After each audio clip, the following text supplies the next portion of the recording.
আসসালামু আলাইকুম প্রিয় দর্শক, অন্য মঞ্চের আলাপচারিতায় আপনাদের সকলকে আমন্ত্রণ জানাই। পরিস্থিতি ক্রমশ উত্তপ্ত হচ্ছে। আপনাদের কাছে কতটুকু খবর আছে আমি জানি না। আমার পক্ষ থেকে আমি একটুখানি আপনাদের সাম্প্রতিক অবস্থা সম্পর্কে একটুখানি জানাই। সেটা হচ্ছে, আচ্ছা আগে বলে নিই, জয়শঙ্করজি যখন গেছিলেন না তারেক রহমানের সঙ্গে দেখা করতে ঢাকায়, সেই সময় তিনি শোকবার্তার পাশাপাশি আরো একটা চিঠি তারেক রহমানের কাছে পৌঁছে দিয়েছিলেন। সেই চিঠিটা ছিল নরেন্দ্র মোদীর লেখা। তাতে 4-5টি পয়েন্ট উল্লেখ করা ছিল ভারত বাংলাদেশ মানে তারেক রহমানের কাছে কি কি চায়। আমি যে পয়েন্টগুলো বলেছিলাম সেগুলো তো ছিলই, তাছাড়াও আর কি কিছু পয়েন্ট আছে সেগুলো আমরা কেউ জানতে পারিনি, কিন্তু চিঠির কথাটা গতকাল আমরা জানতে পেরেছি। এরকম একটা আলাদা করে একটা চিঠি প্রধানমন্ত্রী নরেন্দ্র মোদী তার হাতে পৌঁছে দিয়েছিলেন জয়শঙ্করজি মারফত। এবার আসি বাংলাদেশের খবরে। বাংলাদেশের আপনাদের পার্বত্য চট্টগ্রাম অঞ্চলে ব্যাপক গন্ডগোল শুরু হয়েছে।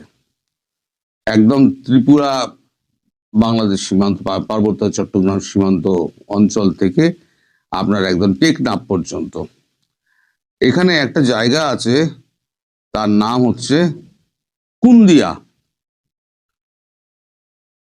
কুন্দিয়ার ওখানে মানে পার্বত্য চট্টগ্রামের যারা কুকি চীন তারা সশস্ত্র হয়েছে, তাদের সঙ্গে মিলেছে তার আরাকান আর্মি। এই দুজন মিলে তারা, এই কিছু লোক আছে যারা ওখানে গেছিল, তারা হচ্ছে 3জন আইএসআই এর লোক ছিল, টার্কির একজন ছিল, উলফার কিছু ছিল, এবং আরো কিছু ছিল হচ্ছে আপনার জামায়াতুল্লাহ উলেমায়ে হিন্দ ফিন্দ, এই ধরনের কিছু একটা জঙ্গি গোষ্ঠী যারা ছিল তাদের কিছু লোক ছিল। তাদের মধ্যে আইএসআই এর 3জন মারা গেছে। এই গুলাগুলি মোটর চালাচালি এই সমস্ততে তাদের 3জন মারা গেছে। কালকে রাতের ঘটনা, আজকে সকাল অবধি, কাল রাত 1:30 থেকে শুরু হয়। টার্কির একজন মারা গেছে, তাহলে 3 আর 1 হলো 4। পরেশ বড়ুয়ার উলফার 6জন মারা গেছে, তাহলে 4 আর 6 হলো 10।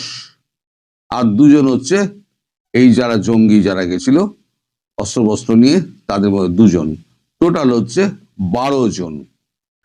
এই 12 জন মারা যাওয়ার পর তাদের লাশ ফাঁস ফেলে বাকি যারা ছিল তারা পালিয়ে গেছে।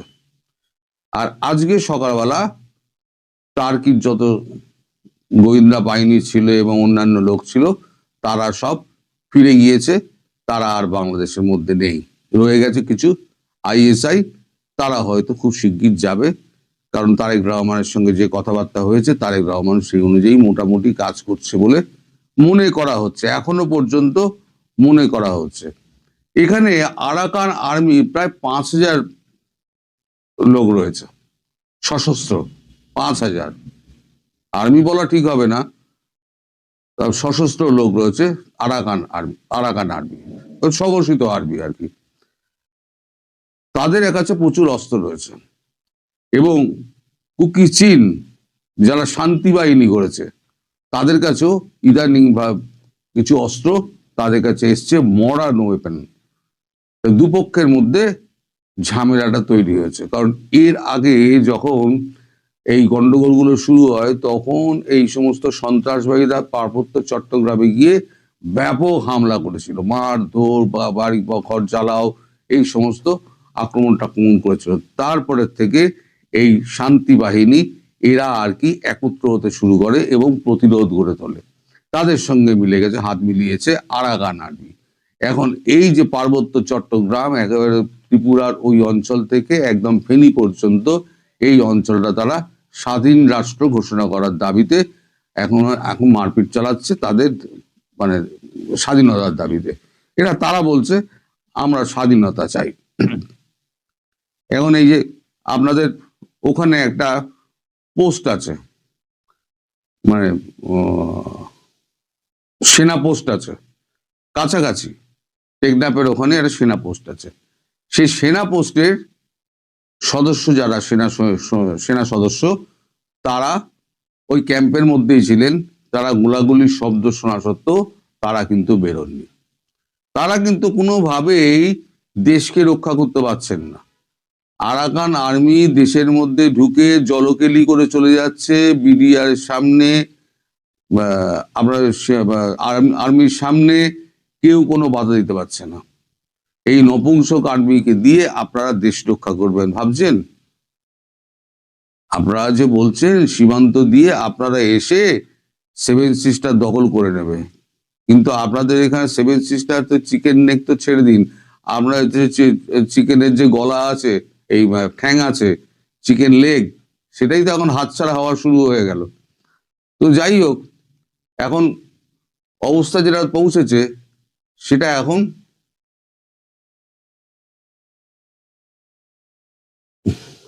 এখন হাতের বাইরে ক্রমশ চলে যাচ্ছে। এখন যদি এই অবস্থা চলতে থাকে, মানে ক্রমশ অবস্থা যদি অবনতি হয়, তাহলে পরে কি হবে?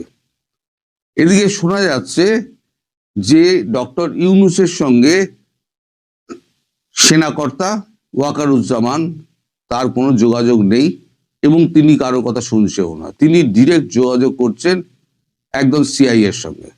সিআইএ যা বলছে তিনি সেই অনুযায়ী কাজ করছেন। সিআইএ এর অনুমতি ছাড়া তিনি এক পা নড়ছেন না। সিআইএ যদি বলে ওদেরকে মারো, তাহলে উনি মারবেন। সিআইএ যদি বলে তুমি ক্যাম্পে চুপ করে বসে থাকো, ও চুপ করে বসে থাকবে।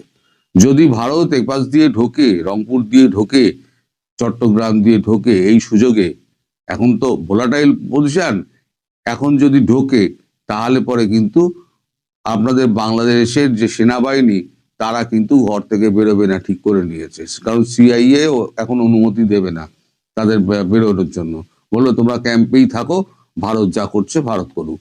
সুতরাং আপনাদের সেনাবাহিনীর উপর নির্ভর করে আপনারা যে মুখে আঙুল দিয়ে বসে আছেন যে সেনাবাহিনী আপনাদের রক্ষা করবে, তারা রক্ষা করতে আসবে না। তারা ওই আইন শৃঙ্খলা সামলাতেই ব্যস্ত থাকবে এবং ট্রাফিক নিয়ন্ত্রণ তারা করবে, এই হচ্ছে তাদের কাজ। আর লোকজনকে, নিরাপদ লোকজনকে ধরে তারা ওই আদালতে হাজির করবে, এটাই তাদের কাজ। যদি এটা এখন সংখ্যায় কিছুটা কমেছে, এখন একটুখানি কমেছে, যেভাবে ব্যাপকভাবে ধরপাকড় হচ্ছিল সেটা একটুখানি কমেছে, ধীরে ধীরে হয়তো অবস্থার উন্নতি হতে পারে।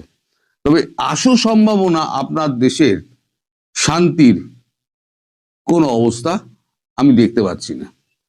এখনো পর্যন্ত ভারতবর্ষ কিছু করেইনি, তাতেই যদি আপনাদের এই অবস্থা হয়, তাহলে ভবিষ্যৎ আপনাদের জন্য কি অপেক্ষা করছে আপনারা নিজেরা ঠিক করে নিন। এদিকে ওয়াকারুজ্জামানের মানে বিরোধী যারা ছিল তারা কিন্তু সব মোটামুটি এখন সেট হয়ে গেছে। এখন সবাই ওয়াকারুজ্জামানের পক্ষে, কারণ সবার প্রাণের দাম আছে। আলটিমেটলি সবাই বোঝে আমার যদি প্রাণটা বাঁচে তাহলে আমার ফ্যামিলি বাঁচবে, আমি বাবা কবরের নিচে যাব না। কে গুলি খেতে চায় বলুন? এপাশেও শত্রু, ওপাশেও শত্রু। মানে আপনি যদি বাংলাদেশিবাসী হন তাহলে ভারত আপনাদের শত্রু, কুকি চীন আপনাদের শত্রু। তাহলে কুকি চীন, আরাকান আর্মি এরা একটা শত্রু, ভারতবর্ষ একটা শত্রু। তার দুই শত্রু মিলে ঘিরে ধরেছে আপনাদের যে সেনাবাহিনী, সে হাতে হাত দিয়ে চুপ করে বসে রয়েছে, এই হচ্ছে তার কাজ। এখন আমাদের ডক্টর ইউনূস, তিনি এখন কি করবেন ঠিক করতে পারছেন না। এখন নির্বাচন নিয়ে যতদিন এগিয়ে আসছে, যতদিন তত ইউনূসের পারদ চড়ছে। কারণ নির্বাচন যদি চাপ তো দেবেই, নির্বাচন তো করতেই হবে, কিন্তু ইউনূস নির্বাচন চাইছেন না।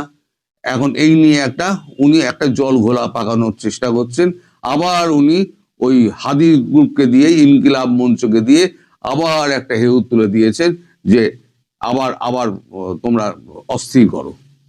মানে তার একটাই কাজ হচ্ছে কোন রকমের দেশের মধ্যে অস্থিরতা তৈরি করে নির্বাচনটাকে আগে মানে ক্যান্সেল করো।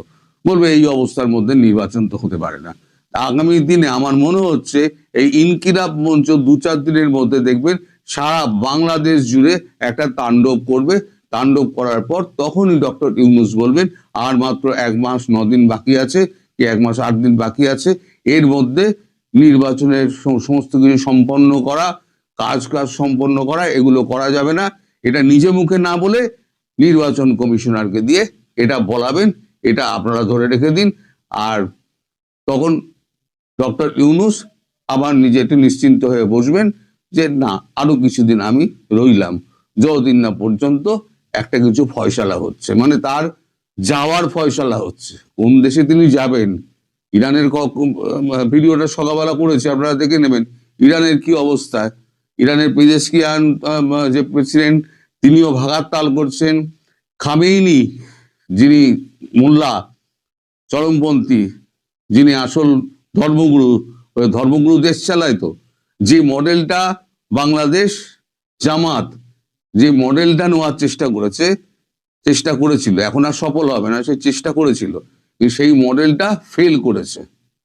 তাদের দেশের কি অবস্থা, তাদের মানে এখন আর্থিক অবস্থা কি, যদি আপনারা দুপুরের ভিডিওটা দেখেন তাহলে আপনাদের কাছে পরিষ্কার হয়ে যাবে যে কেন আজকে মানে ইরান এই অবস্থার মধ্যে পড়েছে স্যাংশনের ফলে।